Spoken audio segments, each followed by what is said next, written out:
ओम शांति। आज 10 जुलाई 2025 बाबा के महावाक्य है, मीठे बच्चे, देह अभिमान छोड़ देही अभिमानी बनो। देही अभिमानियों को ही ईश्वरीय संप्रदाय कहा जाता है।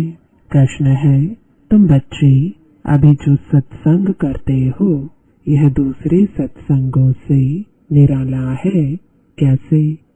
उत्तर है, यही एक सत्संग है जिसमें तुम आत्मा और परमात्मा का ज्ञान सुनते हो। यहाँ पढ़ाई होती है, एम ऑब्जेक्ट भी सामने है। दूसरे सत्संगों में न पढ़ाई होती न कोई एम ऑब्जेक्ट है। ओम शांति। रूहानी बच्चों प्रति रूहानी बाप समझा रहे हैं, रूहानी बच्चे सुन रहे हैं। पहले पहले बाप समझाते हैं, जब भी बैठो तो अपने को आत्मा समझ कर बैठो, देह न समझो। देह अभिमानी को आसुरी संप्रदाय कहा जाता है, देही अभिमानियों को ईश्वरीय संप्रदाय कहा जाता है। ईश्वर को देह है नहीं, वह सदैव आत्म अभिमानी है। वह है सुप्रीम आत्मा, सभी आत्माओं का बाप, परम आत्मा अर्थात ऊंचे ते ऊंचा। मनुष्य जब ऊंचे ते ऊंचा भगवान कहते हैं तो बुद्धि में आता है वह निराकार लिंग रूप है। निराकार लिंग की पूजा भी होती है। वह है परमात्मा, यानी सभी आत्माओं से ऊंच है। वह भी आत्मा, परंतु ऊंच आत्मा। वह जन्म मरण में नहीं आते हैं, बाकी सब पुनर्जन्म लेते हैं और सभी हैं रचना। रचता तो एक ही बाप है, ब्रह्मा विष्णु शंकर भी रचना है। मनुष्य सृष्टि भी सारी है रचना। रचता को बाप कहा जाता है, पुरुष को भी रचता कहा जाता है। स्त्री को एडॉप्ट करते हैं, फिर उनसे क्रिएट करते हैं, पालना करते हैं, बस विनाश नहीं करते हैं।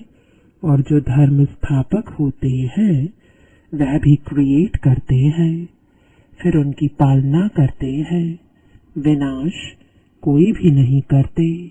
बेहद का बाप, जिसको परम आत्मा कहा जाता है, जिसे आत्मा का रूप बिंदी है, वैसे ही परम पिता परमात्मा का भी रूप बिंदी है।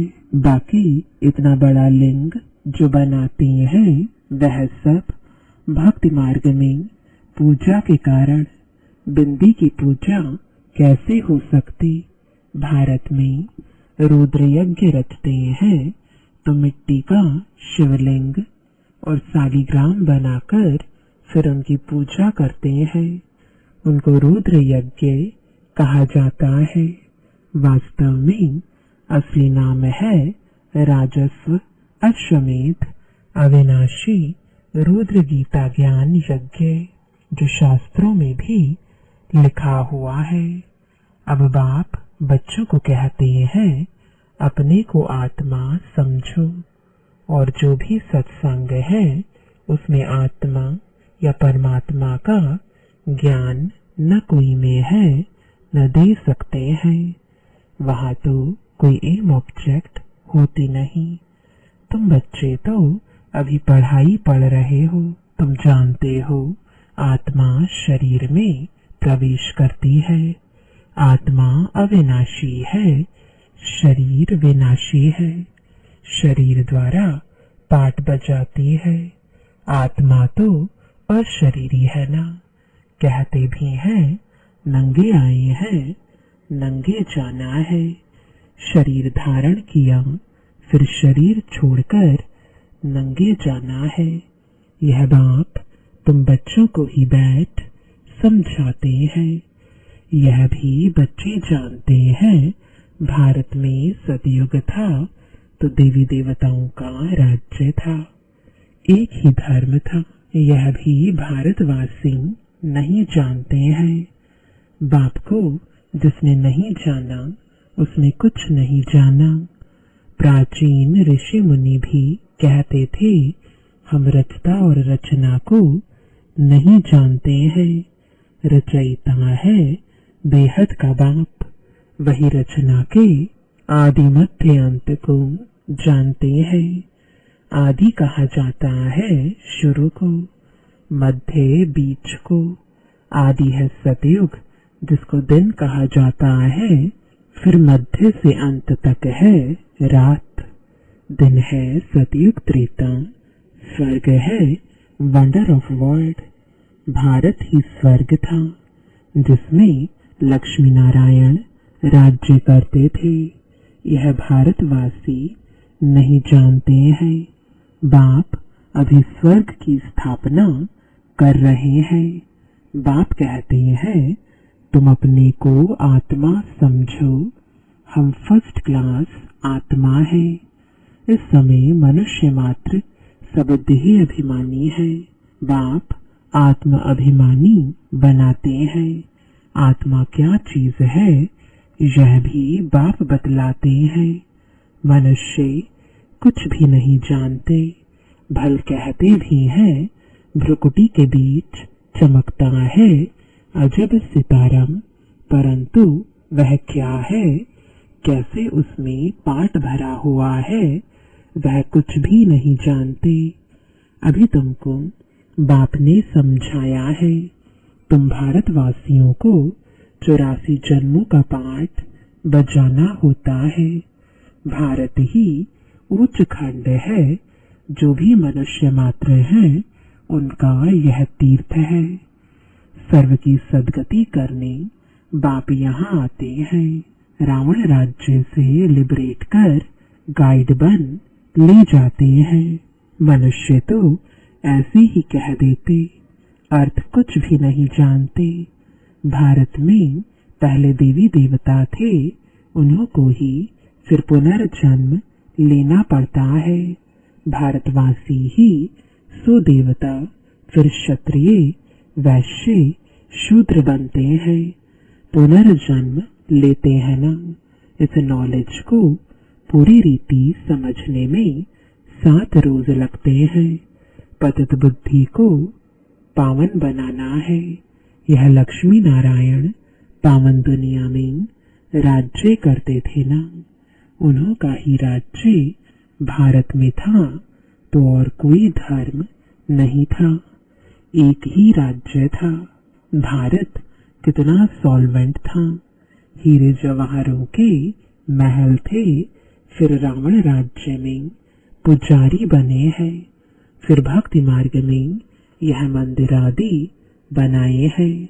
सोमनाथ का मंदिर था ना, एक मंदिर तो नहीं होगा।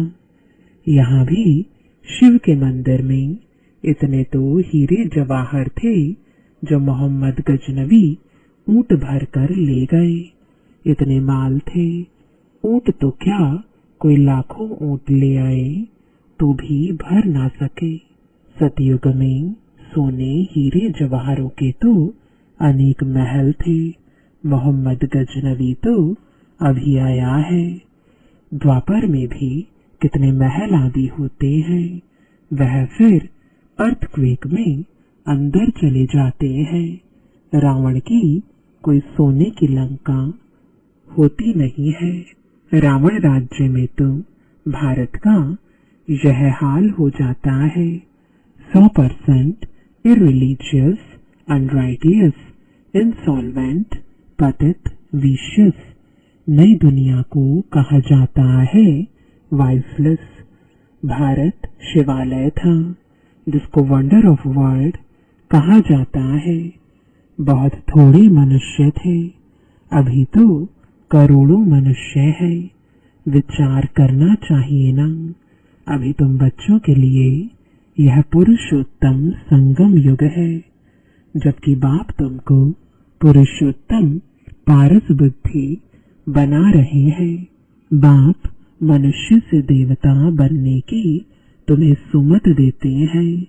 बाप की मत के लिए ही गाया जाता है, तुमरी गतमत न्यारी। इसका भी अर्थ कोई नहीं जानते। बाप समझाते हैं, मैं ऐसी श्रेष्ठ मत देता हूँ जो तुम देवता बन जाते हो। अब कलयुग पूरा होता है, पुरानी दुनिया का विनाश सामने खड़ा है। मनुष्य बिल्कुल ही घोर अंधियारे में कुंभकर्ण की नींद में सोए पड़े हैं, क्योंकि कहते हैं शास्त्रों में लिखा है कलयुग तो अभी बच्चा है। 40,000 वर्ष पड़े हैं। 84 लाख योनियां समझने के कारण कल्प की आयु भी लंबी चौड़ी कर दी है। वास्तव में है 5,000 वर्ष। बाप समझाते हैं, तुम 84 जन्म लेते हो, न कि 84 लाख। देहत का बाप तो इन सभी शास्त्रों आदि को जानते हैं। तब तो कहते हैं यह सब है भक्ति मार्ग के, जो आधा कल्प चलते हैं। इससे कोई मुझे नहीं मिलते। यह भी विचार करने की बात है कि अगर कल्प की आयु लाखों वर्ष दे, फिर तो संख्या बहुत होनी चाहिए, जबकि क्रिश्चियन की संख्या 2000 वर्ष में इतनी हुई है। भारत का असल धर्म देवी देवता धर्म है, वह चला आना चाहिए, परंतु आदि सनातन देवी देवता धर्म को भूल जाने कारण कह देते हमारा हिंदू धर्म है। हिंदू धर्म तो होता ही नहीं। भारत कितना ऊंच था। आदि सनातन देवी देवता धर्म था तो विष्णुपुरी थी, अब है रावणपुरी। वही देवी देवताएं 84 जन्म के बाद क्या बन गए हैं? देवताओं को वाइसलेस समझ, अपने को विशियस समझ उन्हों की पूजा करते हैं। सतयुग में भारत वाइसलेस था, नई दुनिया थी, जिसको नया भारत कहते हैं। यह है पुराना भारत। नया भारत क्या था, पुराना भारत क्या है? नई दुनिया में भारत ही नया था, अब पुरानी दुनिया में भारत भी पुराना है। क्या गति हो गई है? भारत ही स्वर्ग था, अभी नर्क है। भारत मोस्ट सॉल्वेंट था, भारत ही मोस्ट इनसॉल्वेंट है। सबसे भीख मांग रहे हैं, प्रजा से भी भीख मांगते हैं। यह तो समझ की बात है ना। आज के देह अभिमानी मनुष्यों को थोड़ा पैसा मिला तो समझते हैं हम तो स्वर्ग में बैठे हैं। सुख धाम स्वर्ग को बिल्कुल जानते नहीं, क्योंकि पत्थर बुद्धि है। अब उन्हें पारस बुद्धि बनाने के लिए 7 रोज की भट्टी में बिठाओ, क्योंकि पतित है ना। पतित को यहाँ तो बिठा नहीं सकते, यहाँ पावन ही रह सकते हैं। पतित को अलाउ नहीं कर सकते। तुम अभी पुरुषोत्तम संगम युग पर बैठे हो। जानते हो बाबा हमको ऐसा पुरुषोत्तम बनाते हैं। यह सच्ची सत्यनारायण की कथा है। सत्य बाप तुमको नर से नारायण बनने का राजयोग सिखला रहे हैं। ज्ञान सिर्फ एक बाप के पास है, जिसको ज्ञान का सागर कहा जाता है। शांति का सागर, पवित्रता का सागर, यह उस एक की ही महिमा है। दूसरे कोई की महिमा हो नहीं सकती। देवताओं की महिमा अलग है, परमपिता परमात्मा शिव की महिमा अलग है। वह है बाप। श्री कृष्ण है देवता, सूर्यवंशी, सुचंद्रवंशी, सुवैश्यवंशी। मनुष्य हम सो का अर्थ भी समझते नहीं। हम आत्मा सो परमात्मा कह देते हैं। कितना रॉन्ग है। अभी तुम समझते हो कि भारत की चढ़ती कला और उतरती कला कैसे होती है। यह है ज्ञान, वह सब है भक्ति। सतयुग में सब पावन थे। राजा रानी का राज्य चलता था। वहाँ वजीर भी नहीं होता है, क्योंकि राजा रानी खुद ही मालिक है। बाप से वर्षा लिया हुआ है, उनमें अक्ल है।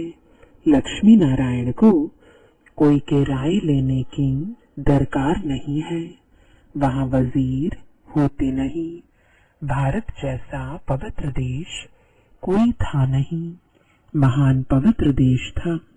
नाम ही था स्वर्ग। अभी है नर्क।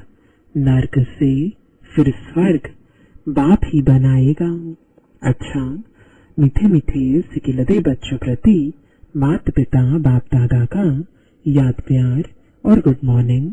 रूहानी बाप की रूहानी बच्चों को नमस्ते। रूहानी बच्चों की रूहानी बाप दादा को गुड मॉर्निंग और नमस्ते। धारणा के लिए मुख्य सार है। पहला, एक बाप की सुमत पर चलकर मनुष्य से देवता बनना है। इस सुहावने संगम युग पर स्वयं को पुरुषोत्तम पारस बुद्धि बनाना है। दूसरा, 7 रोज की भट्टी में बैठ पतित बुद्धि को पावन बुद्धि बनाना है। सत्य बाप से सत्यनारायण की सच्ची कथा सुन नर से नारायण बनना है। वरदान है, हर खजाने को बाप के डायरेक्शन प्रमाण कार्य में लगाने वाले ऑनेस्ट व ईमानदार भव। ऑनेस्ट अर्थात ईमानदार उसे कहा जाता है जो बाप के प्राप्त खजानों को बाप के डायरेक्शन बिना किसी भी कार्य में नहीं लगाए। अगर समय, वाणी, कर्म, श्वास व संकल्प परमत या संग दोष में व्यर्थ तरफ गवाते हो, स्वचिंतन के बजाय पर चिंतन करते हो, स्वमान के बजाय किसी भी प्रकार के अभिमान में आते हो, श्रीमत के बदले मनमत के आधार पर चलते हो, तो ऑनेस्ट नहीं कहेंगे। यह सब खजाने विश्व कल्याण के लिए मिले हैं, तो उसी में ही लगाना। यही है ऑनेस्ट बनना। स्लोगन है, ऑपोजिशन माया से करनी है, दैवी परिवार से नहीं। आज का अव्यक्त इशारा, संकल्पों की शक्ति जमा कर श्रेष्ठ सेवा के निमित्त बनो। सभी आत्माएं एक ही बेहद का परिवार है। अपने परिवार की कोई भी आत्मा वरदान से वंचित न रह जाए, ऐसे उमंग उत्साह का श्रेष्ठ संकल्प दिल में सदा रहे। अपनी प्रवृत्तियों में ही बिजी नहीं रहना। बेहद की स्टेज पर स्थित हो बेहद की आत्माओं की सेवा का श्रेष्ठ संकल्प करो। यही सफलता का सहज साधन है। ओम शांति।